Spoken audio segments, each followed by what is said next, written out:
travelers, and welcome to another episode of First Stars Podcast 5th season. Be sure to like and subscribe. Enjoy this amazing interview because Kelley Jones boards the mothership to discuss Batman Knightfall and more. Now come on board as we go traversing the stars. Hi, Mr. Jones. Thank you for coming to Traverse the Stars Podcast. Well, thank you for having me on. I appreciate it. Totally my pleasure. You've done some of my favorite comics of all time when I was huge into Batman, so this is a big honor for me. Thank you so much. Thank you. Thank you. That's always good to hear. So I like to start with a question of inspiration. So what inspired your love for comics and who your earliest influences? Most of my early influences in just wanting to draw would probably be like movies and stuff like that. The old Universal and Hammer films and Night Gallery and all those shows I was really into. And then when it came to comics, I absolutely adored Jack Kirby and John Buscema, all those. I didn't know their names. I just knew their comics Mm. at that age. And then I discovered Bernie Wrightson in Swamp Thing #2, and that opened a whole world of like, wow, this looks so good, and I love to draw anyway, but it gave me a direction, and I loved him and Jim Starlin and John Byrne, all those Mm. guys. It was just, uh, and I was completely a fan of those people, never thinking I would do it. And then uh, Marshall Rogers had seen some of my work when I was about 16 or 17 and thought that I had the potential to do comics if I so chose. And that's what geared me towards trying to get in. And thankfully for him, it worked out. Well, what I think is kind of fascinating about your career is that when you attended college, it wasn't for fine arts as you would think. You went in for Yeah. film. Yes, Because, absolutely, because there was no teaching of it. But also, when I did, on the off chance, take art, whether it was in high school or when I began college, it was really looked down upon. I mean, mm, it was As soon as they found out I was interested in it, I saw my grades go, and I don't blame them. But if I was getting an A, I got a B, mm. and that's what was going on because they instantly saw you as illustrator rather than thinking in fine art. And the funny part was, I was all about ideas, which is what they would try to teach, and that's what my career has been. Interestingly, I had both the college and high school teacher get a hold of me to come speak to their classes, and I just said, "There's no way I can do it because you wouldn't like what I would have to say. Mm. It would be like, well, I can't go in there and say ignore your teachers." That I didn't get here because of you guys. I did it politely, but it would be, if I taught art, it would be about how to cultivate ideas. The drawing, people can take and do themselves and come up with their own voice. But what I have found is ideas are really what you want to cultivate. Ideas are what you want to uh, have at your command at any time. Well, I think it's kind of interesting. I don't know if a lot of people recognize how closely connected the world of comic books and the world of film are. I mean, They're when you very write a close. script, you always use like camera angles, right? Yeah. Close up. This is your establishing shot. It's interesting how the vernacular for comic books basically is film vernacular. Yeah. And what goes antithetical to comic book art is something that I adhere to, and that's ambiguity. I Mm, do want I want a panel that makes you go, "What the hell is this?" Or I want something. I do not care about the rules. I chuck them. I do not care about. I mean, I learned anatomy, perspective, and all that, and I found it held me back for 6 years. mm. When I chucked it and said, "Well, what do I do to make a composition work? What do I do to make an emotional reaction work?" And those things didn't do it. You can, you can, and I know it's frustrating for people wanting to do this because I think if you know those things, you should get a pass. What an editor or a publisher, or more importantly, a reader wants is an idea. Mm. If there's an idea behind it, they're fascinated. It's captivating, and it makes the art better. I think art is emotionally created and therefore emotionally received. So if you went in there and said, I technically know how to do things X, Y, and Z, who cares? Mm, I saw that. I would see that. And the people who were technically very gifted were boring. mm, I would start flipping through their work. And I would know some of these people and I would say nice things to them, but I could care less what they did. mm. And that's a terrible feeling to have. So I would rather have someone say, well, how does this figure work or why is this cape so long? That than be, I don't care about what you do. Because I think, You'd rather be disliked for that approach than be forgotten. well, that's what I love about your work. I mean, as we're gonna go a little deeper into like Batman, for instance, Hmm. but what occurred to me, because I mean, I always bought the comic books from that was my time period of buying a lot of Batman, the Knightfall, Right. Knightquest, post Yeah. Knightquest storylines. And I was looking again at them again to prepare for the interview, I kind of felt like looking at your Batman. It reminds me of what Batman would look like in the nightmares of the criminals he was fighting. You know Right. what I'm saying? Like it's realist, but it has just enough of this kind of dreamlike quality to it that really kind of gets you that horror and nightmarish appearance to him. Well, again, that's where the ideas come in. I didn't really care how his boot treads would work, or I didn't Mm, care about any of the technical things. I didn't care about uh, what his costume could or could not do. In fact, I didn't care about his costume. I cared about his cape and his cowl. And I thought to myself, and this is where the ideas come in, how would he be received by regular people?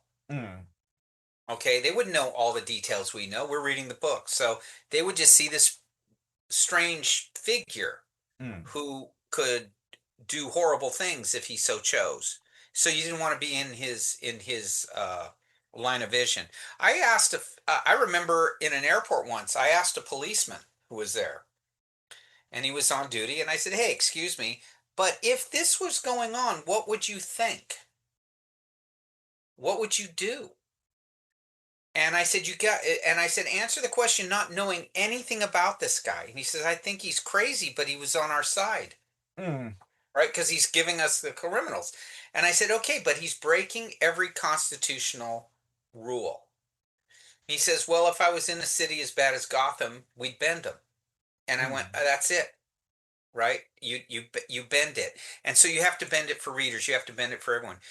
The biggest fear I think you have that creators have is fear that someone won't like what you do. I think the biggest fear, like I said earlier, is they don't care what you do. mm, And I think 95% of probably people who've done this, you don't care what they do. It's that 5%. And if you're going to get in there, the only way you can do it, the only way, is that you're speaking from yourself. And that's where Batman came from. I thought this is the last guy I'd want to run into. If I knew nothing about him, for example, he would be in your room without you knowing for 10 minutes. mm, He would not say too much. If he has to hit you, he failed. You would quit whatever it was because you don't know what this is. You don't know what side he's on. You don't know, you have no clue. And that's sheer terror. And that's what he's about. So his shape has to be something from a nightmare. It can't be how I really do not care about how physically anything worked. When I did the Batcave, I just invented my own way of doing it. Uh, and I had it not just a cave with some bats in it, but like it's where he made everything. It's where he did everything. It was uh, a complete. It was like industrial, gothic, uh, haunted, all at the same time. Enough to where they took it for the Nolan Batmans. They figured out I had started saying, well, it had to have been, uh, some building going on in there, something to give support and whatever. And I had written this thing down for Danny O'Neill saying, um, well, during the Civil War, this stuff was going on. That's when his family was doing this stuff. And lo and behold, they must have got a hold of those notes because I had to explain to Denny why was I putting these brick pillars in there and this old weird structure.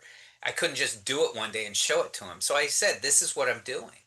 And apparently those notes must have got on because that was exactly the same thing they said in the films. But that was so there's an idea behind it. But I didn't want to explain it in the comics. I said there's no explanation, it's just there. Let readers come up with their own reasons Hmm. and let their own imaginations participate in these stories. And that is what made, to me at least, my time on Batman a lot of fun because I could play with the ambiguity. I could play with you don't know. Well, um, correct me if I'm wrong. What I read was that one of the directors you looked to was James Whale, Yeah, who was a director of Frankenstein and The Invisible yeah, Man. So these are yeah, more what they call like the Hammer horror stories. right. And being that I'm not an expert in Hammer horror, but I have seen them. Because they didn't have a lot of special effects, they had to rely on mood, on shadows to tell their to kind of create the story. How are you using the shadows and how the lighting, all that stuff to create some of the character of Batman through around what's around him? Well, for me, it was all composition. So lighting and composition is Batman 101 to me. And you wanted to make imagery that would do two things. One, get across how truly frightening this character is, and the other, getting across to the reader how truly frightening this character is. And those are the two best ways to do it. I didn't want to just simply draw Captain America in a cape. I had to have him be utterly different than other superhero, and I never saw him as a superhero. I saw him as this gothic film noir uh, uh, character who was getting revenge, Mm. and not just for what happened to him, but a genuine righteous anger that there were people who would take the rights away from other people. Now, one thing that, as you mentioned before, the idea like the silly rules that were back in the day of used for comic books. Do you find that comic books, or especially the big two, are having artists that are walking away from those rules as well? And who do you view as the artists who are carrying on your legacy of Well, stylistically? all I can say is that 30 years ago, how I did it got a lot of consternation.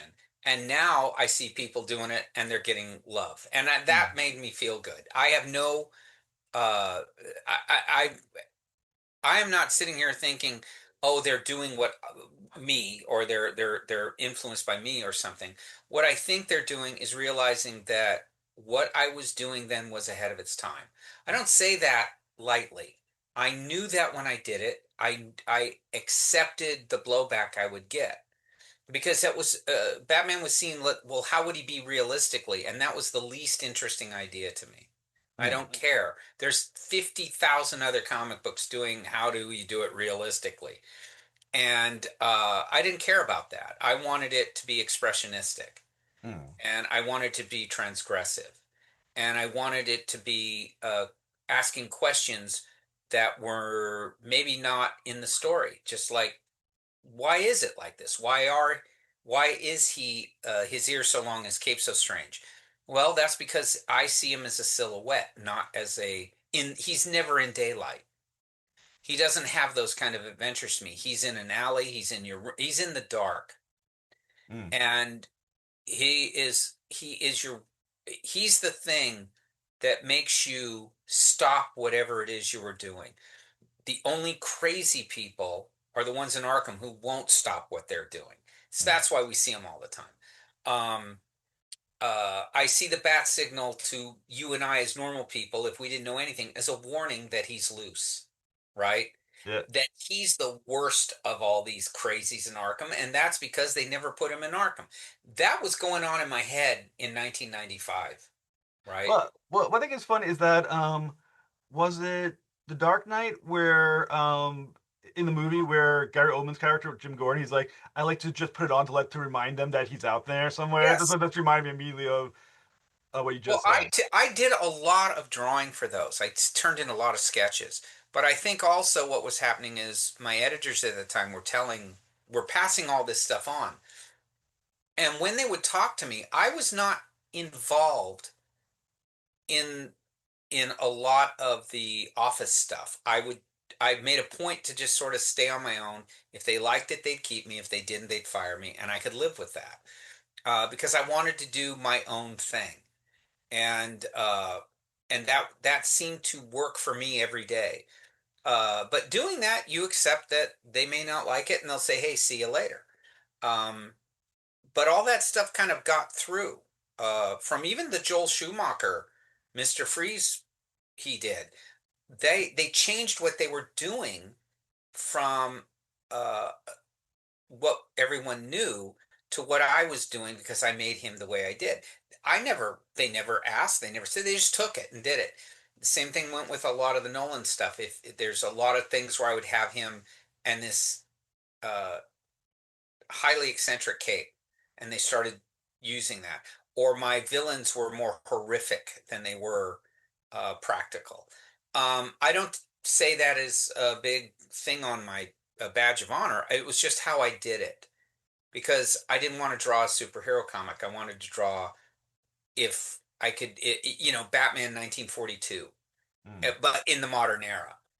I wanted it as uh, kind of freeform and it's kind of in a way I wanted it to be nightmarish to the readers that later on I didn't the best thing I ever heard was in the subsequent years people would say, man, I didn't like what you were doing, and then I found I really liked what you're doing, then I couldn't accept what everyone else was doing because this worked. That's the best compliment you can have. I had that from editors. Well, uh what I think is kind of interesting. If I read, 'cause I read in some articles that from the interviews of yours that you actually mentioned that when you were younger you felt similar about Bernie Wrightson. At first you didn't yep, like it, but at yep. some point you realized it actually was wonderful and you got really into that his work, or you kind of like rediscovered it in a way that was Well, what it did was it made me look at everybody differently. It made me look at the people. I mean, I was very young when I saw it, and I absolutely, it really upset me because it wasn't, the Avengers, and it wasn't the Fantastic Four or Spider-Man. And when I went back to see it, anything that can change you in 2 hours from when you see it and you can't stop and you look again and then you love it, that's an epiphany. And I give credit to Ween and Wrightson for that. mm. Um, and then it opened my eyes to Richard Corbin, Michael Plug, all these other kind of transgressive artists, underground artists like Greg Irons. And I started looking at them, and then I quit looking at the surface, and I started feeling the emotion of it. And well that's what comics can do really well, well is is create that kind of emotional reaction. there's a description that you used for Bernie Wrightson's work that I really loved. You said he puts so much soul into his people. I Yeah. love that idea of putting soul into people through the artwork. Can you kind of dive into that? What you meant Well, by what that? he did was he operated differently. He didn't just draw the same people. He didn't have like a lot of mainstream comic artists. They have the same head shape. That they're just thinking the same. And Wrightson would give people different looks, different feel, different sizes, different body shapes. The lighting conveyed so much. And the best part about Wrightson was his eyes. Is that the eyes told so much in these characters. Um, and I think that when you look at the first 10 Swamp Things he did, they're a master class on characterization. They're a master class on how do you get something across in a panel or two uh, that doesn't need a writer to write huge exposition panels. You could just tell, you could feel it, and that came from I felt a far more cinematic approach, and that was only later. It was when I took a lot of film courses I realized that he was doing film. I don't know if, how else to explain it. When I asked him that, he had said, yeah, he thought more in terms. Certainly his influences were like EC and stuff, but those guys were way into film. Mm. EC guys were all movie nuts. So you could tell that kind of by osmosis he was picking that up. And for me, because I took so many film classes, um, I was taught in those how you could do things with brevity and how you could do them with emotion without having to waste time with dialogue.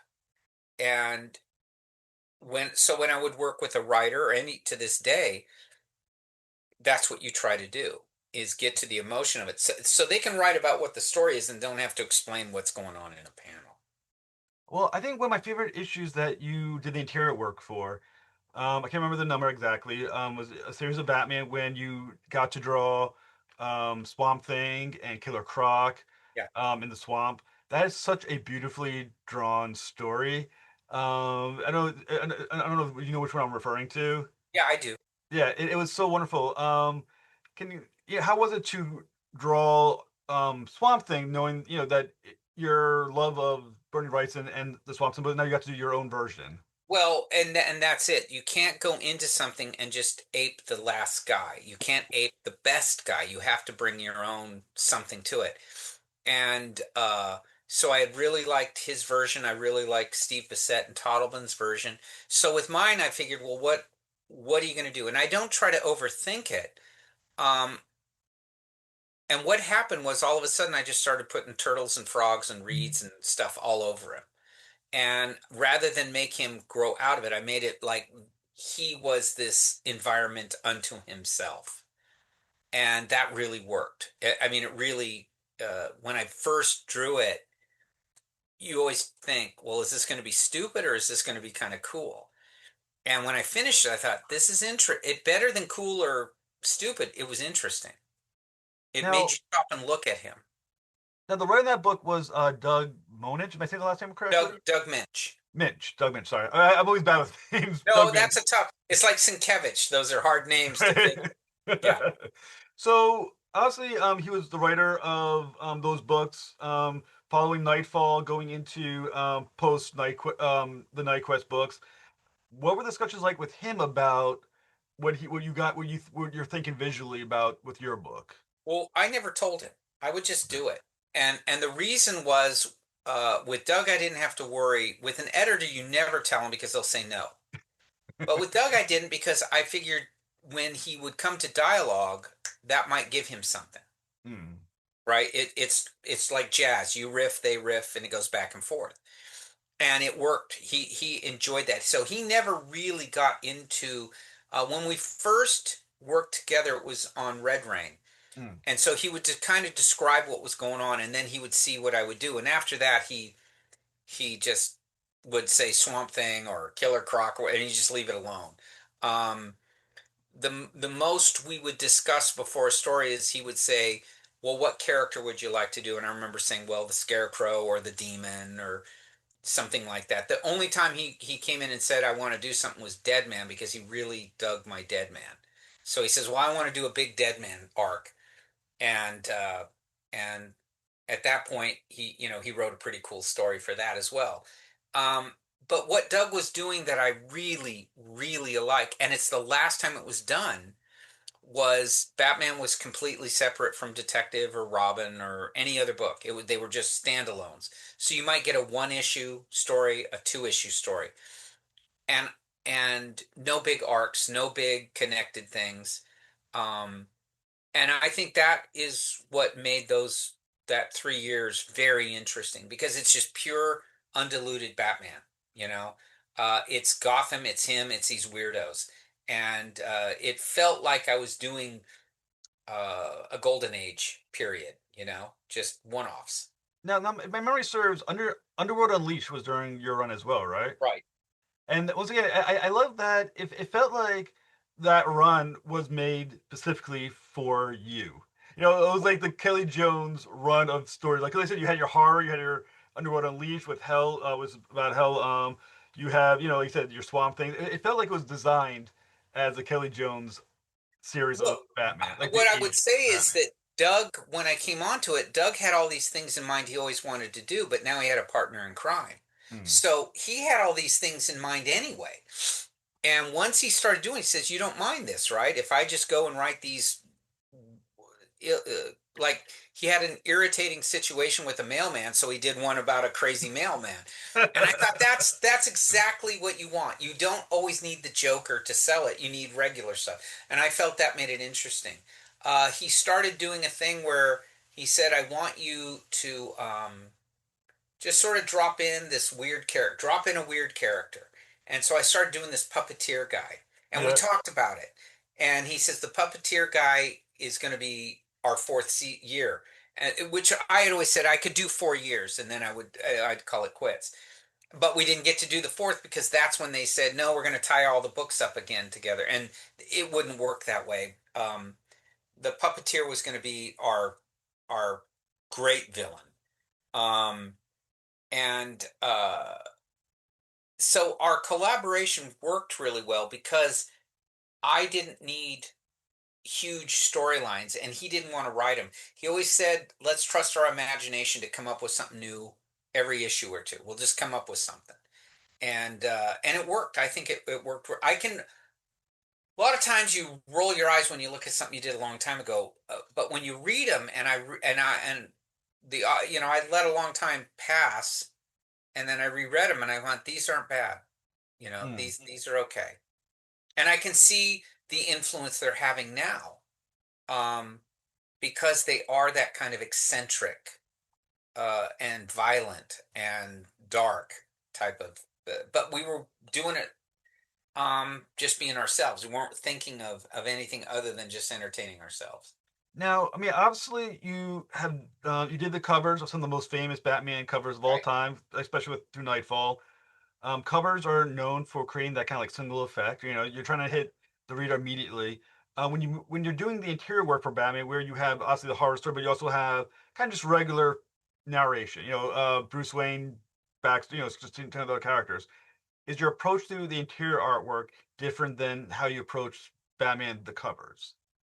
Well, the covers angle was I didn't really know what was going on in the stories when I was doing Nightfall because they were writing them in advance and they were still trying to coordinate them. So what they would basically tell me is so and so's in this book or something like that. It would be a very general thing because they had not been written yet.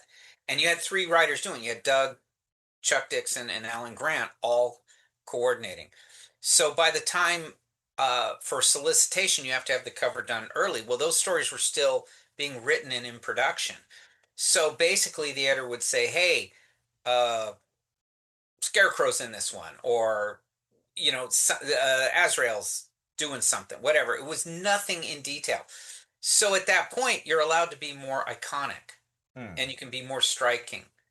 Um, and that worked out for me fairly well because I did not know what was going on until, like everyone else, the book came out. I would get a comp and I'd read it. And say, oh, that's what I was doing. Um, and it became its own little phenomenon.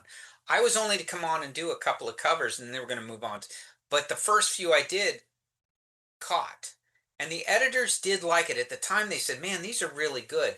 I felt guilty because I called in once and said, "Hey, the guys drawing these things should get to do their own covers." I understood that. I drew my books. I would want to do my own covers. And they said, no, you're not. You're going to keep doing these. And so Batman and Detective I did for about 2 years. It was something like that. Hmm. It was a long stretch. So uh, I did them, but I didn't really have an idea what was going on. And I don't, I don't I think what's interesting now is they're animating. They're doing three Nightfall, Knightquest, Nightfall, all three of them. Night's End, um, and the animators took my style to animate, and I didn't think they would. I went, why? How are you going to do that?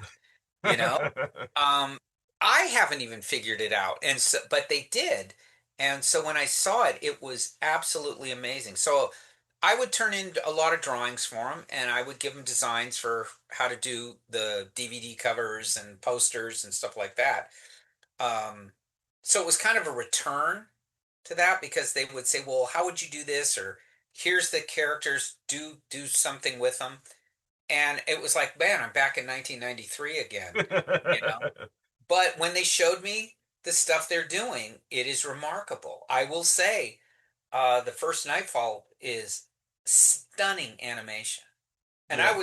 I I am completely honored that they did it, but I'm more impressed that they were able to make it work because it looks like my stuff animated. Well, I mean, that's I mean, it's a huge compliment because when again, memory serves, the interior artist originally was Jim Aparo, Oh, it who was is a Jim legend in his Aparo. own right. It was Jim Aparo, Graham Nolan, Barry Kitson, Norm Brayfogle, Mike Manley. It's a huge number of guys.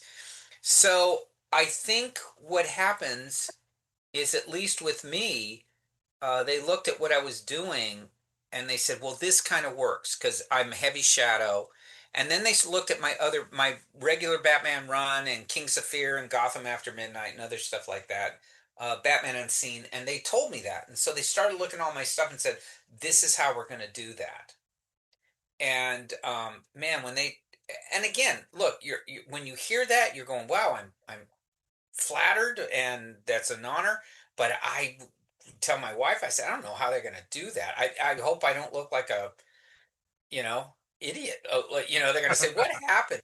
But when they first showed me, I was stunned because it's all the eccentricities I would do, the weird cape and the ears and how I would composition and stuff like that.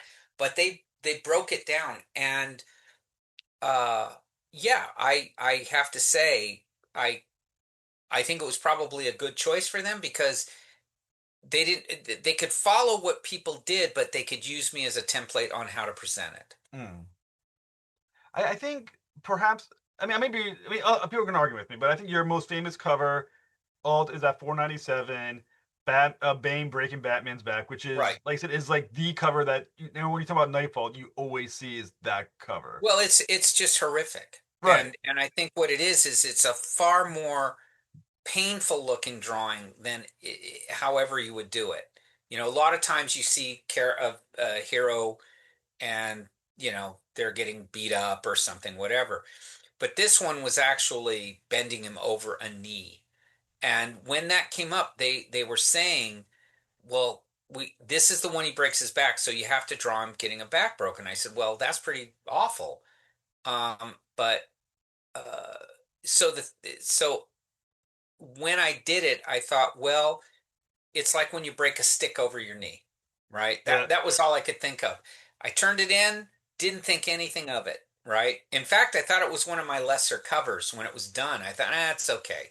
Yeah. Um, but you have to give credit. I don't think maybe it's particularly not, but what was going on was big, right? I Mm. actually think I did some better covers, but that one was big, but for what it meant. So for what it meant and how I did it, it was like a perfect fit because Mm. it is a fairly upsetting look because our hero is getting creamed and it looks different than being punched or those kind of things. It's like he's unable to stop what's going on, Mm. and it who knew, first. But Nightfall was a big hit as a book before that cover came out. It lived up to what they were selling. Were you ready for how visually interesting Bane turned out to be? I didn't understand Bane when I was doing it. I got to remember I was doing Vampire Batman and I was doing Venom for Marvel. Yeah. So at the time, I didn't. I would only see these make in production issues in little black and whites on like typing size paper, or I would see a sketch or here or there. So I didn't really get the full. This is what he is. Um, so when I did him, I thought, well, if he's this, and I had known he was going to be the guy who really damaged Batman. That they did tell me. Mm.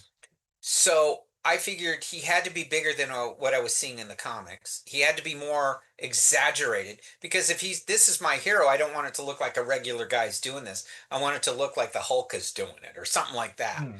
Um, I remember talking to Sam Keith about it, and I showed Sam one of my drawings for it, and he said, that's exactly the guy. That's what it is that guy. That guy would hurt Batman. A lesser guy, you're not going to believe it. Mm. I think that's fantastic. And like I said, that became. I mean, when people talk about the greatest comic books of all time, the Nightfall storyline is Yeah. often mentioned.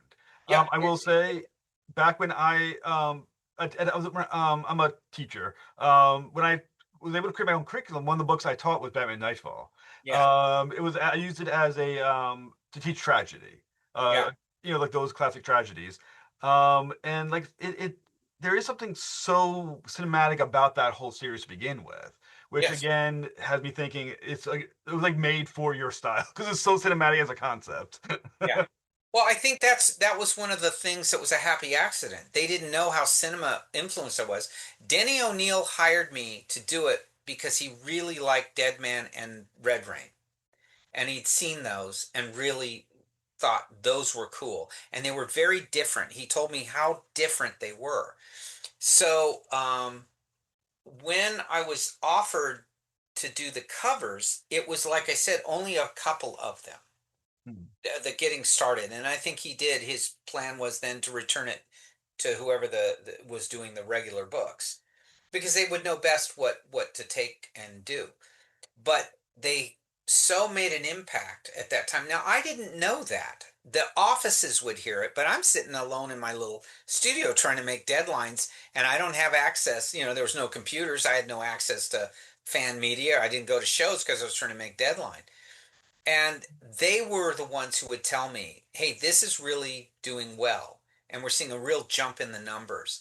And we're seeing your covers are making a big impact. So we will sign you to keep doing the covers. And I will be honest with you, at the time I went, oh God, that's going to take a couple days out of my month. And I'm trying to make these deadlines for Marvel and DC. And I remember telling my girlfriend, now wife, well, there goes my Sundays, right? I'm sorry, but I've got to, they're going to hit me for the second month, the second week in the month, and the fourth week in the month to get these covers out to them. And I can't do them ahead of time because they don't know what they're going to be. They just would say, in fact, I didn't even get my Sunday. So what it would be is they'd call me on a Monday and they needed it Wednesday. Well, with FedEx, it means I have to draw it and be done by the following day at 2 o'clock to make sure they get it on Wednesday. Uh, so you really had to, a lot of time, and there are several that I did. They would call me in the morning and it had to be there the next day. So those I had to drive to the airport so I could get an extra couple hours. Jesus. So, but that was the way it was then. And I'll tell you, fear of missing a deadline makes you a lot more focused and a lot more energy in what you're doing. Were you allowed to keep your covers that Yeah, you drawn, yes. the original Oh work? yeah, all the art. I kept all the art. Yeah. Did you still have 497? Sold that a while ago, but I took it all to buy a house. Well, okay, that sounds So worth it. yeah, and it was a nice house and down by the ocean and everything. I am not one of those guys who will suffer over selling something. I've kept most of them. I would say 90% of everything I've done, I still have, or 75% if it had an inker. Um, but I never suffer over it because it's the house at the coast is worth more than the cover will ever be. So That's awesome. yeah, Um, you also, like I said, my favorite Batman cover of all time. I loved the look of the Azrael Batman, the yes, original look of him. yeah, I loved it. Like I said, I grew up. I was when that came out. I was in my it was my teen. So the badass Batman was like yep, the yep, visual for me. yes. You actually autographed 667 for me. Oh, That cover, which I really appreciate. When did you get the first heads up of what the Azrael Batman was going to look like, and pushing that cover, which obviously sells the character in the first Knightquest stories. the one. Are you talking about the cover where he's standing against the wall and No, it's like the close up from like his waist yeah, his up. chest up Yeah. and yeah, okay. Uh, I didn't have the full thing. They had part of it, and they were working out the whole thing, but they needed it. So at that point, they said, "Well, here's what we know he will be. And that's why I cut it off where I knew what he would be. Mm. And that covers right there with 497 as far as what is a big cover. I would say probably if one was 10 as far as what importance to that thing, this one was 9.5, Mm. because I'm asked about it all the time. And it just came out good. I didn't, I textured the hell out of it. I remember that because I wanted it to be, I know he was very modern and very imagey with his armor, but I still wanted it to be Gotham City and dark and gritty and all that stuff. And that one I did know. As soon as I did, it's okay. That one's going to work because in black and white it was really strong. Yeah.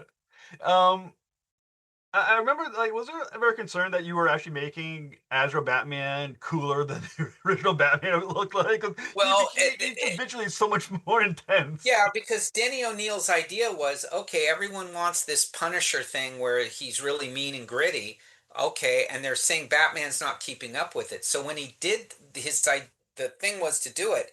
It was to make it this Azrael character so awful that you wish Batman would come back. Yeah.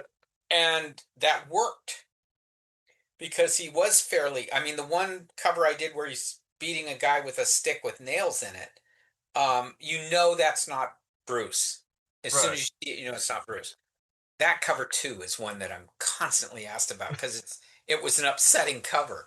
But I was asked to do that, trying to convey who this guy was, but not say it's not give it away, right? So they tell you, well, make sure it's, it's Batman, but everyone knows it's not Bruce. That was a tough thing. So that came right to mind was, well, he wouldn't do this. He wouldn't like be disfiguring a guy with a nail. He would just punch him, but he wouldn't do this. Um, and that was Denny's great idea was, okay, we're going to show what that would be like. And that's not your hero. And you're not going to, I mean, how odd to make a book where you're not going to like the lead. But But that was a gutsy move on their part. but the thing is, though, I remember reading and thinking I'd rather have Asbats in the story. I liked him so much, and how you created him and the visuals Well, of look, him, and that was true too. Was a lot of people liked it. It's why I think with these films coming out, it was a lot of it was the story was really excellent. And I think it's still one of the top, if not always voted the number one story. But what it really was was all of those components and then a cool character in Azrael. mm. He is compelling. And it sets up a good conflict at the end. That's why, the thing that impressed me is rather than make one Nightfall movie, they made three. Well, like I said, that's why I love the character. I bought that when the series Solo came out. I bought all those issues as well. Is that interesting enough? When they were doing Knightquest, they started changing Azrael's look further and Yeah. further away from the original Batman. I know part of it was to be that visual contrast so that he's no longer Batman, Yeah. but was it also partly to make sure that he was not that lose the cool, amazing original image of Azrael that was too popular? Well, I think they didn't fear that because you got to remember they love selling comic books, Mm. right? Number one thing is selling the books. But I think what also was happening was they were retraining the Batman fans to that he is different than a Punisher or a Wolverine or something like that. There's an honor, a nobility to him that they wanted to restore. And not so much restore, I should say, that's the wrong word, but reintroduce that this guy's different. And it worked. That did work because I do remember people getting angry at these books at the same time. They had to shorten what they were doing. Really? Because yeah, they got a lot of blowback on how violent Jean-Paul Vallée was. And Denny, to his credit, said, "Look, he didn't go, hey, I was right, I was right," but he was right, and he says, "Okay." He told the writers, "Let's rein this in now," because it was going to go a little longer. He says, "Let's rein it in and get to then tonight, not the Knightquest stuff," and um, and its success from start to finish stayed the same. I mean, it really did well. And I can honestly say that even to this day, uh, the reprints and the omnibuses and all that sell a fortune. I mean, they Mm. just keep selling. And I think it can't be from just the people of the time. It's obviously people know that it's still important, and you can see it's affected current Batman with Absolute Batman and stuff like that. Mm. It has affected them. They look back on that. Those guys were growing up reading it too. Well, when you think about talking about the Nightfall animated movies, do you know if they're keeping the Asbats original Yes. cut? Is Yes. they are Oh maintaining yeah. it? These are going to, one is odd, it looks like me. The other is they followed what Chuck, Doug, and Alan did. That's Mm. why it's three films. It takes that long to tell that story. It's very, very faithful to the originals. So, like I said, since you did a lot, you did the covers for Knightquest as well as Nightfall, Yeah. because he's such a different Batman. Did your thought process on your covers for Gene Valley differ or Valley Oh yeah, differ he's from Bruce? immoral. Yeah, he's just immoral. He has no ethics. It's black or white. And Batman always has something in him where yes, he would, I mean, if it were Azrael, he'd just kill Joker and be done with it. And Batman can't do that. Mm. You know, there's got to be some element of hope or optimism that something will change. And maybe he's not he wasn't, nothing starts evil is kind of Batman. Azrael does not care about, he doesn't even ask those questions, you Well, know? what I think is so fascinating is that in a very real way, it feels like why did it take so long for Batman Nightfall to be animated in the films? Kind of feel like this is a storyline that you just assumed it would be what an early Batman segment. I think what it is as always, no one had thought of it.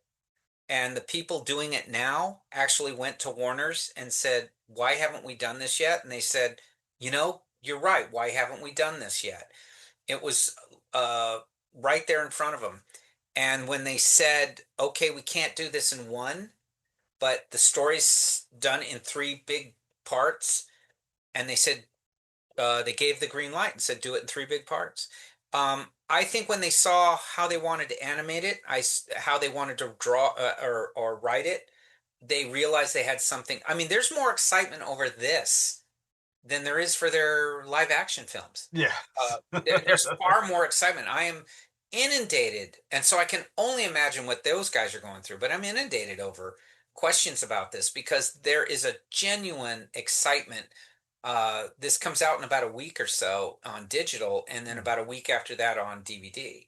So there's a huge and streaming and whatnot.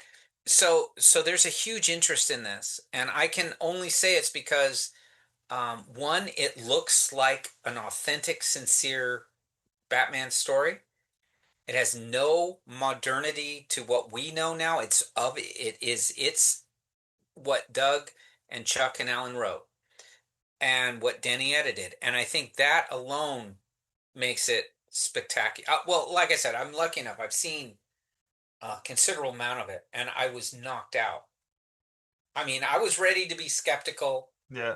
and okay and cut it some slack. But I'm like going, nope, this kicks ass.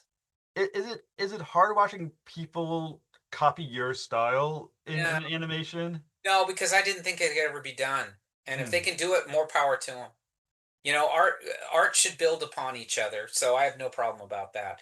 And they're doing a lot of stuff on that. It's just them, but it is. I think the only thing you worry about is it going to stink.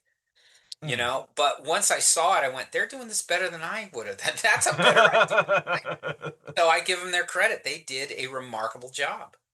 Well, I mean, obviously, I mean, the part that's fascinating is like usually when these movies come out, there's a conversation of like, does it reignite interest? But Batman Knife never lost No, interest. it never did. And I think what's kind of good that it took as long as it did was it had to be good.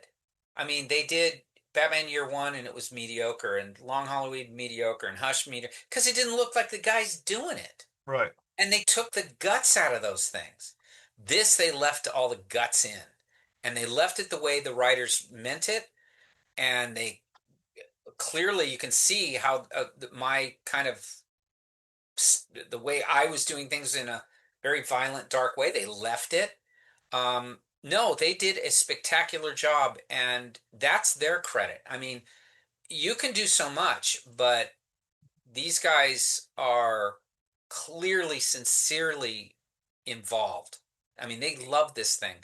They probably know it better than they do know it better than all of us. So, um, no, I give them their due. I am real glad that they, like I said, there's always the worry that if someone's going to do something, took, how do I say this? Great stuff is great because it just it is. But when you see things that follow it that progressively get worse, it ruins the great thing. Yeah. You know what I mean? It's hard to like look at Star Wars and say, yeah, Empire. If you're watching Empire, you're going to think, it's not as good as it was. You just see all the bad stuff. These guys, if there's a thing that's always cool is sometimes if it's not reprinted, sometimes if it's left alone, it retains its purity. And so my fear probably would have been, oh God, are they going to really lessen this? But they didn't. Well, I mean, that's because expectations are so high because it's Nightfall that it either has to hit its mark or it'll be forever I'll tell you viewed. right You now, know? they're going to exceed everyone's hopes. Yeah. Everyone's going to go into this and go, thankfully, it's animated. Number one, it's animated, so you're not comparing it to all the crap that you see. Uh, Secondly, they are totally faithful to what's going on. So it's like if talented fans got a hold of it. Mm. And I can tell you right now, it's a smash. It will be a smash hit. I was flabbergasted how good it was. And I was ready to cringe. I was ready to go, oh God, I was telling my wife, well, that's the end because they're going to say, well, that's it. Well, screw Kelly. But no, I owe them. They did that well. Thing with comic books, especially like DC, when they have a huge movie come out or a hit like the Nightfall, they usually want the people involved to return to do like something special for Batman. Like, is there any? They're asking you to come back to do more Batman now that this is going to Uh, be. what they had me do was work on the help them with the making of the films. And so there's a lot of me on the specials and extras, the posters, the DVD cover art, even on the CDs or the DVDs themselves, they put stuff on it. So there's a lot of stuff there. Um, and there's a lot of attention now. All of a sudden, I'm seeing a lot of attention on what I did at DC. They're Hmm. putting out shirts and they're reprinting a lot of material. And that probably is due to the fact that yes, one part the film, and the other part with what they're doing with Absolute Batman does look like what we were doing, Doug and I in particular. Especially if you look at the Vampire Batman or how we were doing Batman.